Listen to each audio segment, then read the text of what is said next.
ছয়টা দোয়া এবং জিকির আছে, যেই দোয়া জিকিরগুলো কোরআন হাদিসে বর্ণিত সকল দোয়া জিকিরের খোলাসা, সারমর্ম এবং নির্যাস। এই ছয়টাকে যদি কোনো মুসলমান নিয়মিত আঁকড়ে ধরে, তাহলে কোরআন এবং হাদিসের যত দোয়া এবং জিকির আছে কেমন যেন তার নির্যাসটা নিয়মিত সে আমল করলো। বলবো সেগুলা।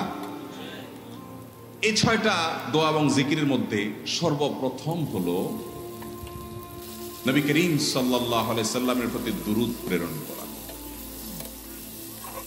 নবীজি সাল্লাল্লাহু আলাইহি সাল্লামের প্রতি দুরূদ প্রেরণ করার আমল এরকম আমল, আপনি যদি সারা দিনে শুধুমাত্র নবীজির প্রতি দুরূদ প্রেরণ করার আমলটাই জিকির হিসাবে সবচেয়ে বেশি করেন, দোয়া হিসাবে যদি এটাই আপনি সারাদিন করতে থাকেন, তো আপনার জন্য যথেষ্ট হবে আল্লাহর কাছে। আর কিছু না চাইলেও চলবে, আর কিছু না চাইলেও চলবে।